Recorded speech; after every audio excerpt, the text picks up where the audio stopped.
Good morning students. स्वागत है आप सभी का एक बार फिर से ऑनलाइन क्लासेस में।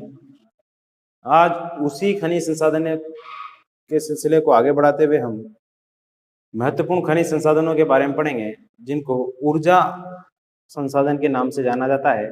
हमने दो ऊर्जा संसाधनों को पहले खनिज संसाधनों के अंतर्गत पढ़ लिया था। यूरेनियम और थोरियम दोनों परमाणु खनिज के रूप से जाने जाते हैं। वर्तमान में आपको मालूम होगा विश्व में जो सर्वाधिक विद्युत बनाई जाती है यानी कि जो बिजली बनाई जाती है वो ऊर्जा संसाधनों से ही बनाई जाती है, ऊर्जा खनिजों से ही बनाई जाती है। ठीक है, विश्व के कई देश यूरेनियम और थोरियम से ऊर्जा का उत्पादन कर रहे हैं, लेकिन भारत जैसे देश में आज भी परंपरागत ऊर्जा साधनों का बहुत ज्यादा प्रचलन है। इस वजह से इन ऊर्जा संसाधनों को पढ़ना हमारे लिए बहुत इंपॉर्टेंट हो जाता है। देखिए, ऊर्जा संसाधनों को बात की जाए तो उस संसाधनों को ऊर्जा संसाधनों को दो भागों में बांट के हम पढ़ सकते हैं, एक तो परंपरागत और एक गैर परंपरागत। परंपरागत आप बचपन से पढ़ते हुए आ रहे हैं, ये पिछले 6-7 साल से आप कंटिन्यू आपके दौरान होगा ये बात।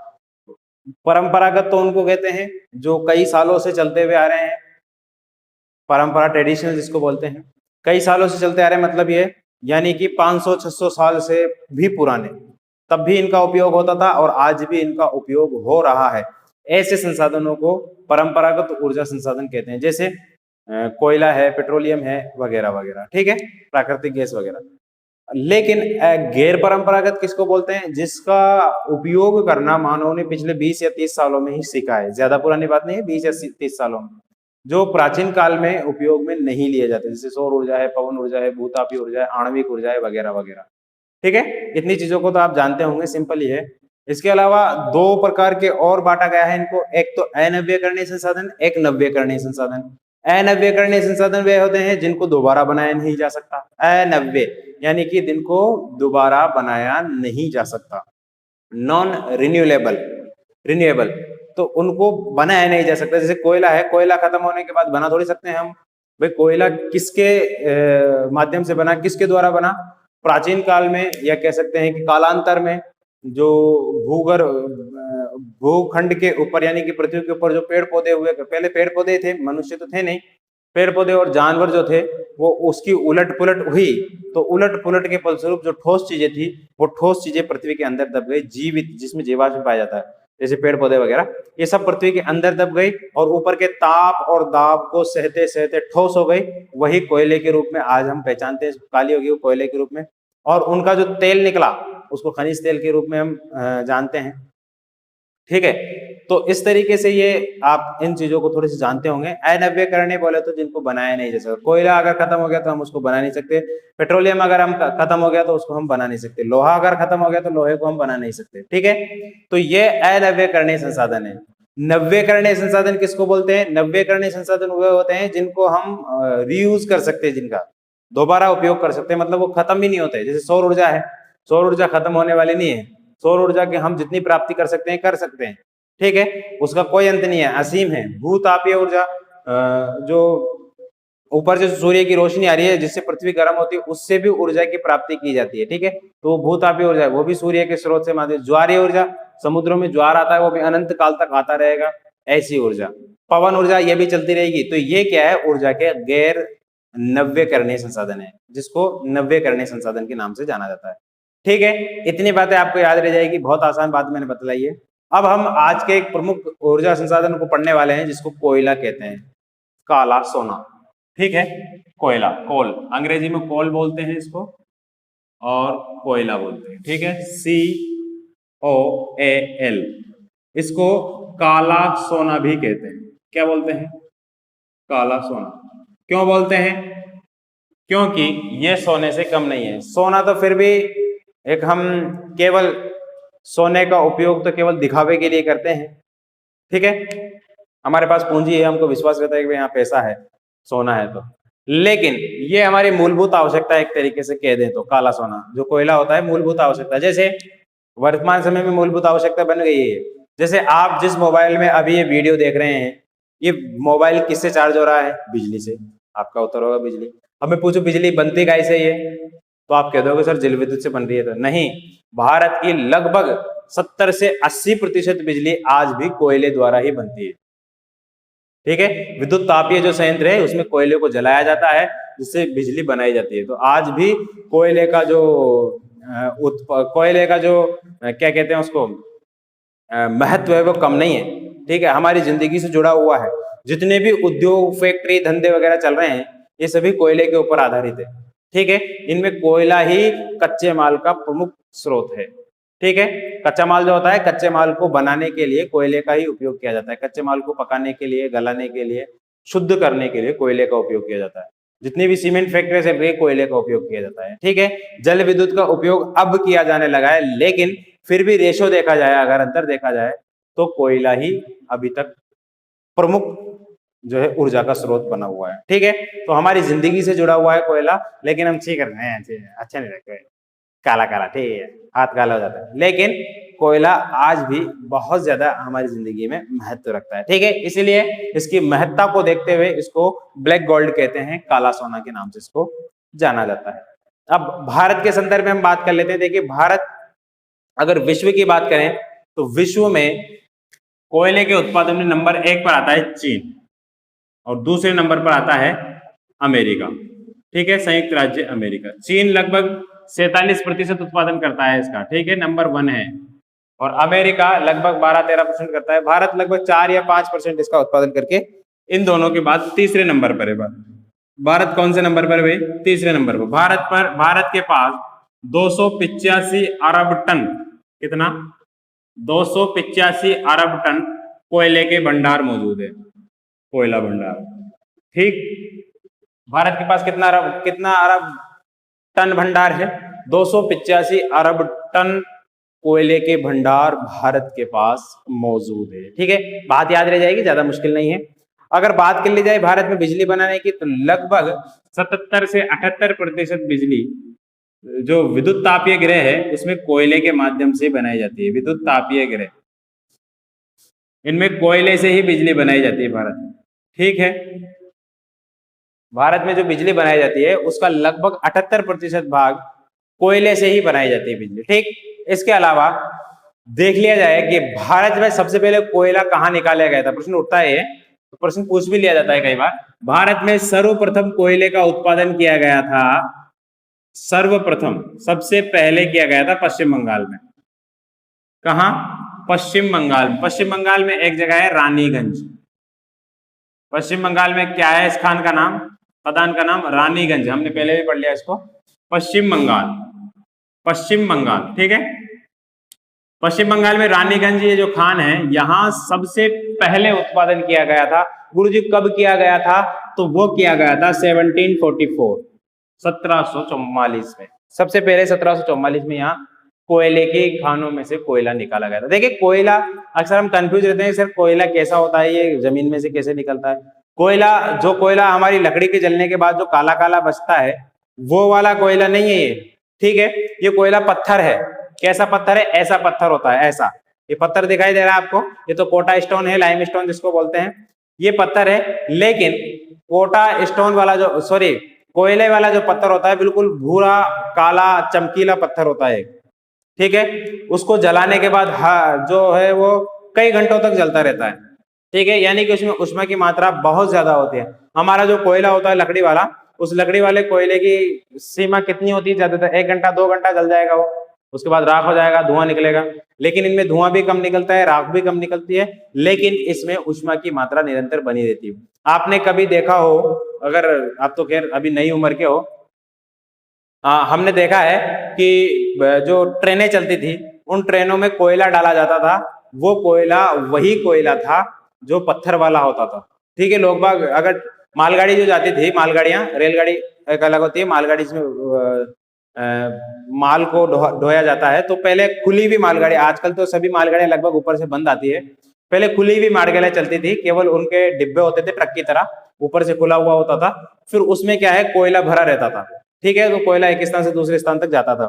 तो वो जो कोयला जाता था, उस कोयले में से कुछ उसके पत्थर नीचे गिर जाते थे, तो लोग बाग उसको समेट समेट के घर ले जाते थे, वो जलाने के काम आता था। ठीक है, उससे काफी दिनों तक जलता रहता था। कई सारे कोयले तो काफी दिनों तक वो जलते रहते थे।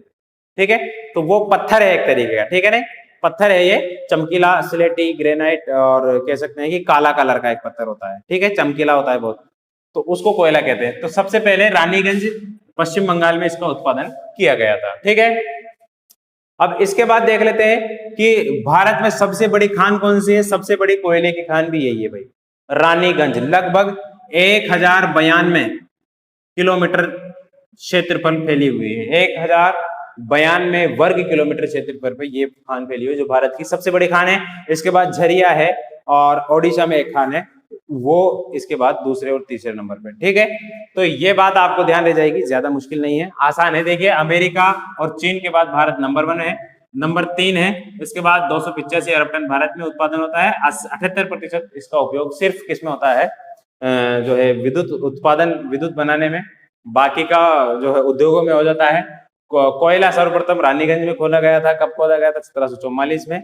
और सबसे बड़ा क्षेत्र जो कोयले का कौन सा है, यही है, ठीक है।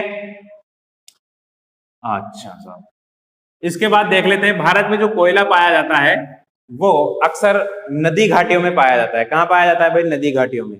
भारत में जो कोयला पाया जाता है 2 क्रम की चट्टानों में पाया जाता है। एक तो गोंडवाना क्रम की चट्टानों में। कौन सी चट्टानों में? गोंडवाना क्रम की चट्टानों में। और एक पाया जाता है टर्शियरी युगीन चट्टानों में, टर्शियरी युगीन चट्टानों में, ठीक है।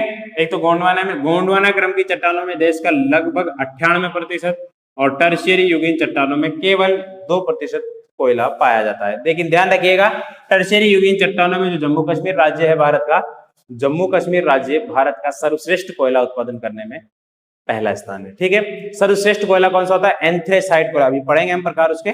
एंथ्रेसाइट प्रकार का कोयला केवल और केवल जम्मू कश्मीर राज्य में उत्पादन होता है, ठीक है, उसका जम्मू कश्मीर राज्य में। अब उसका उत्पादन होने के बाद क्या उपयोग है वो भी हम आपको बताएंगे, ठीक है। एंथ्रेसाइट क्या काम आता है, लिग्नाइट क्या काम आता है।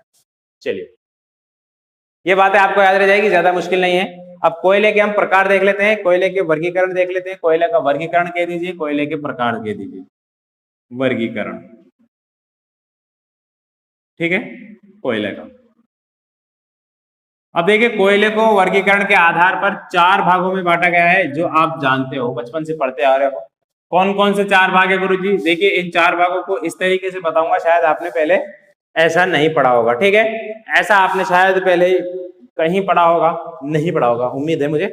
देखिए, एंथ्रेसाइट होता है सबसे पहले, एंथ्रेसाइट। फिर होता है बिटुमिनस, बिटुमिन्स भी बोलते हैं इसको।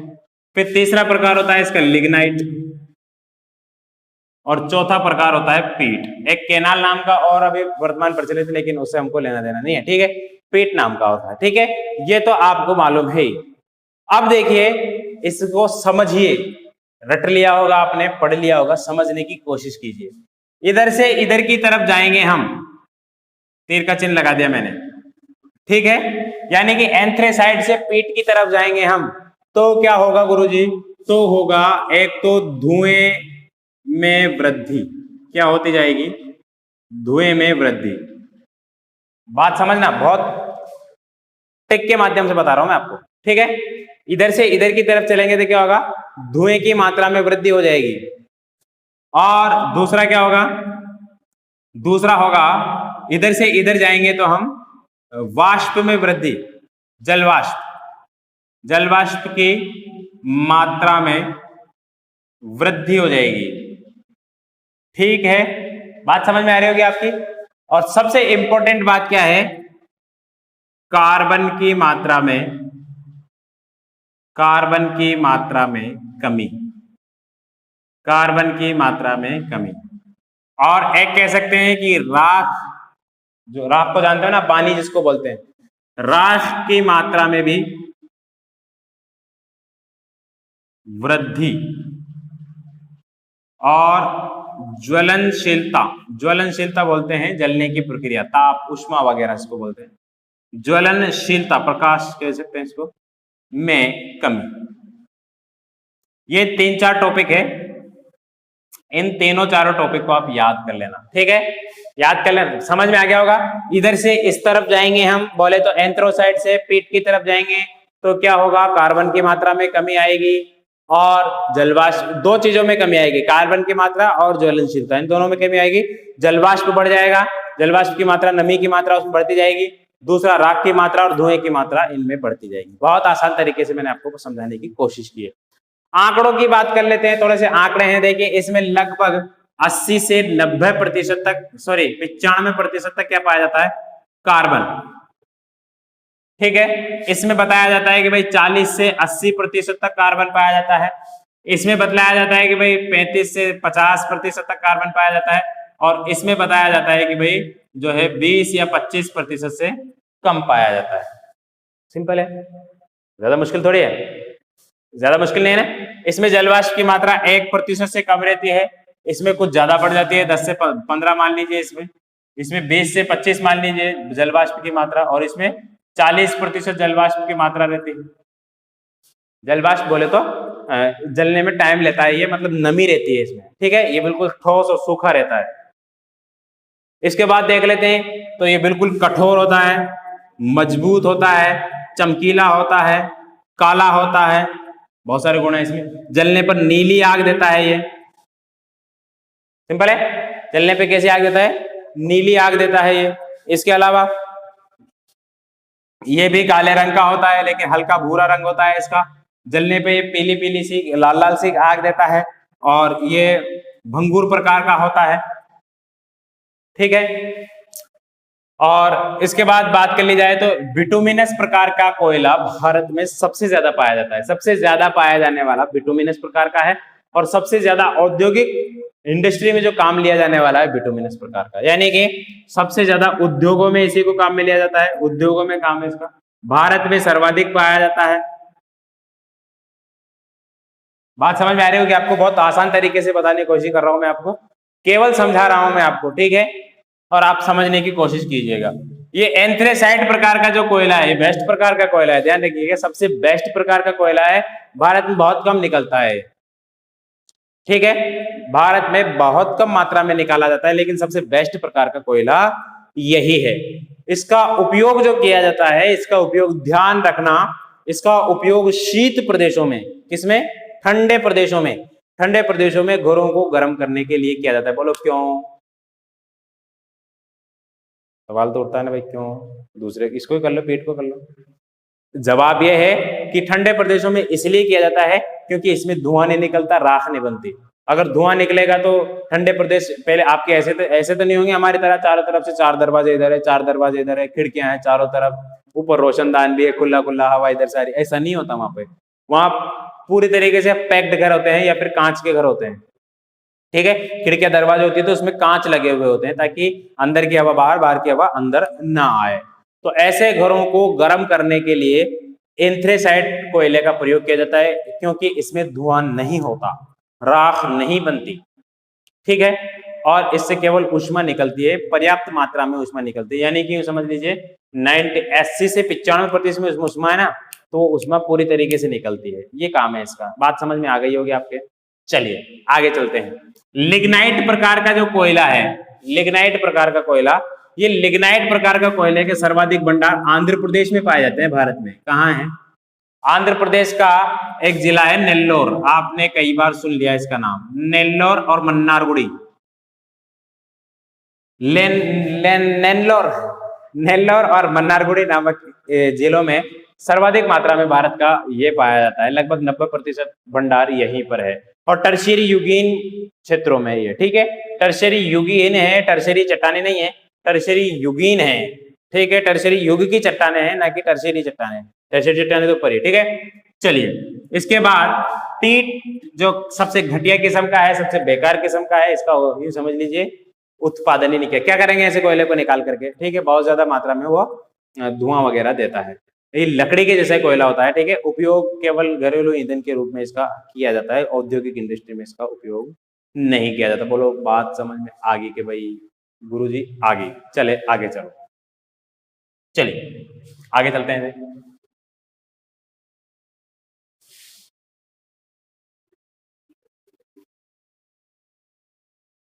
आगे देखिए, अब पढ़ लेते हैं हम, कोयले के प्रकार हमने देख लिया। अब आगे देखते हैं हम, कोयला जो होता है भाई, ये कोयला भारत में जो पाया जाता है, इनको अक्सर किताबों में आपने देखा होगा जैसे हमने अब तक जितने भी खनिज संसाधन पढ़े हैं कि इस राज्य में इतना, इस राज्य में इतना पाया जाता है, राज्यों के अनुसार वर्गीकरण पढ़ा था हमने। लेकिन यहाँ पर जो हम वर्गीकरण पढ़ने जा रहे हैं वो राज्यों के हिसाब से नहीं बल्कि नदी घाटियों के हिसाब से पढ़ेंगे। किस हिसाब से? नदी घाटियों के, यानी कि जो कोयला पाया जाता है वो नदी घाटियों में ज्यादा पाया जाता है। यानी कि कहा जा सकता है एक तरीके से जो कोयला पाया जाता है वो कहाँ पाया जाता है? अवसादी चट्टानों, अवसादी चट्टानों। अवसादी चट्टानों में क्यों पाया जाता है गुरुजी? देखिए अवसादी चट्टानों में पाया जाता है क्योंकि धीरे धीरे धीरे चट्टान, नदी घाटियों में जो अवसादी चट्टानें पाई जाती है, देखिए नदी आती है बह करके अपने साथ कूड़ा कंकर पत्थर, उसमें कई सारे पेड़ वगैरह वनस्पति वगैरह सब कुछ जाती है बह करके, तो वो जाकर के एक स्थान पे जमा होती रहती, जमा होती रहती, जमा होती रहती है, होने के बाद नीचे वो ठोस होती रहती है। ठोस होने के फलस्वरूप क्या है? वहां कोयले का निर्माण होता है। अवसादी चट्टानों हैं जो जिनमें परतें पाई जाती है, तो अवसादी चट्टानों में कोयले का निर्माण होता है। और अवसादी चट्टानें अक्सर पाई जाती है नदी की घाटियों में। क्यों पाई जाती है? क्योंकि नदी जो होती है वो आग्नेय चट्टानों को जल्दी से अपरदित नहीं कर पाती, अवसादी चट्टानों को अपरदित कर पाती है। तो जितनी भी भारत की नदियां हैं जो बंगाल की खाड़ी में जाती है, ऊपर की मैदानी नदियों को छोड़ करके पठारी नदियां हैं, प्रायद्वीप पठारी नदियां, लगभग सभी लगभग पठारी नदियों के आसपास वाले क्षेत्र में कोयले का भंडार निक्षेप मौजूद है। ठीक है, 4-5 नदियां हैं। देखिए दामोदर नदी है, दामोदर नदी घाटी। ठीक है, अब आपको मालूम होना चाहिए दामोदर नदी बहती कहाँ है भाई। मैंने आपको नदियां पढ़ाई थी भारत की, उसमें देख सकते हो आप। दामोदर नदी जो बहती है झारखंड और पश्चिम बंगाल, ठीक है, ये दो है, झारखंड और पश्चिम बंगाल दोनों राज्यों की इंपोर्टेंट नदी है। दोनों राज्यों में बहती, झारखंड के यहाँ से पठार से निकलती है और पश्चिम बंगाल में जाकर के मिल जाती है। ठीक है, तो देखिए दामोदर नदी, इसको दामोदर नदी को हमने वो भी पढ़ा था, हुगली नदी में मिलती जाकर के। दामोदर नदी के बारे में हमने वो भी पढ़ा था, क्या नाम से? दामोदर नदी घाटी सभ्यता नहीं, दामोदर नदी घाटी परियोजना भी हमने पढ़ी थी, तो उसमें भी आप देख सकते हैं। ठीक है, तो दामोदर नदी घाटी में जो है झारखंड और पश्चिम बंगाल, झारखंड और पश्चिम बंगाल दो इंपोर्टेंट राज्य हैं ये, और दोनों इन राज्यों में कोयले का उत्पादन किया जाता है। ठीक है, इससे पहले आपको एक चीज और समझ लेनी चाहिए। देखिए कोयला, आपने अगर किताबें पढ़ी हो तो उसमें आता है कोकिंग कोयला। क्या आता है? कोकिंग कोयला और नॉन कोकिंग कोयला। नॉन कोकिंग कोयला क्या होता है गुरुजी? ये देखिए कोकिंग कोयला उसको कहते हैं जिसमें जो ऊष्मा की मात्रा ज्यादा हो, ऊष्मा की मात्रा ज्यादा हो, कार्बन की मात्रा ज्यादा हो, कार्बन ज्यादा हो, और इसमें जो है जलवाष्प की मात्रा कम हो। और ऐसे कोयले जो बात समझ लेना, कोकिंग कोयला किसको? ऐसा कोयला जिसका प्रयोग, जिसका उपयोग केवल औद्योगिक क्रियाक्रमों में किया जाता है, औद्योगिक कार्यों में किया जाता है, उसको कोकिंग कोयले के नाम से जाना जाता है। ठीक है, और कोकिंग कोयले का उपयोग सर्वाधिक कहां किया जाता है? औद्योगिक क्षेत्रों में। और नॉन कोकिंग कोयले का उपयोग औद्योगिक क्षेत्रों में नहीं किया जाता। नॉन कोकिंग कोयलों का उपयोग घरेलू कार्यों में किया जाता है। बात समझ में आ जाएगी आपको, क्योंकि ये जो कोकिंग कोयला अच्छा प्रकार का कोयला था, बिटुमिनस और एंथ्रेसाइट प्रकार का होता है, तो इसका उपयोग औद्योगिक क्षेत्रों में किया जाता है, उद्योगों में। ठीक है, चलिए अब हम देख लेते हैं, पश्चिम बंगाल देख रहे थे हम, हाँ झारखंड। तो देखिए सर्वाधिक मात्रा में जो उत्पादन होता है झारखंड ही करता है। देश में जितना भी कोयला होता है उस कोयले का सर्वाधिक जो उत्पादन करता है वो कौन करता है भाई? झारखंड। और झारखंड में एक जिला है धनबाद। क्या नाम है बोलो? धनबाद जिला। यह धनबाद जिला झारखंड राज्य का 50% से अधिक उत्पादन करता है कोयले का। ध्यान रखना, धनबाद हमने पहले भी पढ़ लिया इसको कई बार। धनबाद का भी एक क्षेत्र है झरिया। क्या नाम है बोलो? झरिया। झारखंड का भी एक जिला है धनबाद, धनबाद का भी एक क्षेत्र है झरिया। ये झरिया सर्वाधिक उत्पादन करता है झारखंड में, और देश की दूसरी सबसे बड़ी कोयला उत्पादन करने वाली खान भी है। याद रह जाएगा। चलिए, झरिया के बाद धनबाद जिले में एक और स्थान है जिसका नाम है चंद्रपुर। यहां भी कुछ मात्रा में उत्पादित किया जाता है। धनबाद जिले में, ठीक है। इसके बाद झारखंड के अन्य क्षेत्रों की बात कर ले हम, तो गिरिडीह है, गिरिडीह है, बोकारो, ये तो आप जानते ही हो, बोकारो इस्पात संयंत्र भी है यहाँ पे, वहीं पे इसका जो झारखंड से जितना भी निकलता है बोकारो इस्पात संयंत्र में जाता है, राउरकेला में भी जाता है जो ओडिशा में है, ठीक है। गिरिडीह है, बोकारो है, इसके अलावा पलामू आपने सुन लिया होगा पहले, इसके अलावा है गिरिडीह है, बोकारो है, पलामू है, इसके अलावा करणपुर आपने नाम सुना होगा, करणपुर, करणपुरा भी कह सकते हैं, करणपुर है झारखंड में। और इसके अलावा हुतार एक क्षेत्र है, हुतार, यहां पर क्या होता है भाई, कोयले का उत्पादन किया जाता है। ध्यान रखना, सर्वाधिक कोकिंग कोयला, सर्वाधिक कोकिंग कोयला, देश का लगभग 90% कोकिंग कोयला दामोदर नदी की घाटी में झारखंड में पैदा किया जाता है, झारखंड में उत्पादन किया जाता है सर्वाधिक कोकिंग कोयले का। बात समझ में आ जाएगी, ज्यादा मुश्किल नहीं है, आसान तरीके से मैं आपको समझाने की कोशिश कर रहा हूं। सर्वाधिक कोकिंग कोयले का उत्पादन कहां किया जाता है, झारखंड में किया जाता है। चलिए, इतनी बात आपको याद रह जाएगी, तो आगे चलते हैं, आगे चले। अच्छा, इसमें एक जिला और एक राज्य और है, पश्चिम बंगाल, दामोदर नदी घाटी में पश्चिम बंगाल, पश्चिम बंगाल का ध्यान रखिएगा, रानीगंज क्षेत्र, रानीगंज, ये देश की सबसे बड़ी खान है, जो भी मैंने बात आपको बता दिया, देश की सबसे बड़ी खान है, एरिया, क्षेत्रफल के हिसाब से बता रहा हूं, क्षेत्रफल के हिसाब से देश की सबसे बड़ी खान है ये, और यहां पर सबसे पहले कोयले का उत्पादन भी किया जाता है। यहां से जो कोयला उत्पादित किया जाता है वो दुर्गापुर, आसनसोल, कुल्टी और बर्नपुर, इन उद्योगों को दे दिया जाता है, ठीक है। वहां पर कोयले का जो है बेचा जाता है, वहां पर भेजा जाता है कोयले का, क्योंकि वहां पे क्या है, इस्पात उद्योग है, लौह इस्पात उद्योग, एक तो बर्नपुर है, कुल्टी है, हीरापुर है, दुर्गापुर है यहाँ पर, ठीक है। तो रानीगंज है, रानीगंज के अनुसार अलावा वर्धमान जिला आपने सुना होगा, वर्धमान जिले में भी उत्पादन किया जाता है। वीरभूमि जिला, कौन सा जिला, वीरभूमि, वीरभूमि जिले के अलावा एक और है, एक और जिले का नाम पुरुलिया, ये 3-4 जिले हैं, यहां पर जो है सर्वाधिक मात्रा में उत्पादन किया जाता है। किसका किया जाता है बोलो, ये दामोदर नदी घाटी में झारखंड है, झारखंड राज्य में सर्वाधिक उत्पादन किया जाता है कोयले का देश में, और दूसरे नंबर पर जो है इसी दामोदर नदी घाटी में ये आपका पश्चिम बंगाल, ठीक है। याद रह जाएगी इतनी बात। चलिए, इसके आगे चलते हैं, दामोदर नदी घाटी के बाद ले लीजिए, इसका स्क्रीनशॉट ले लीजिए, लिख लीजिए फटाफट से। फिर इसके बाद जो है दूसरी घाटी, दूसरी नदी की बात कर ले हम, महानदी घाटी की बात कर लेते हैं। कौन सी नदी घाटी बोलो, महानदी घाटी। अब आपको मालूम होना चाहिए महानदी कहां बहती होगी, महानदी घाटी क्षेत्र। देखिए, महानदी का मुख्य बहाव है ओडिशा में, कहां है, ओडिशा। महानदी जो घाटी है वो ओडिशा में है, तो आपको मालूम होगा सर्वाधिक उत्पादन भी कहां पे होगा, ओडिशा में, ठीक है। तो ओडिशा देश में उत्पादन करने के मामले में दूसरे नंबर पर आता है, तीसरे नंबर पर, पहले पे झारखंड है, उसके बाद छत्तीसगढ़ आएगा, फिर उसके बाद कौन सा आएगा, ओडिशा, ठीक है।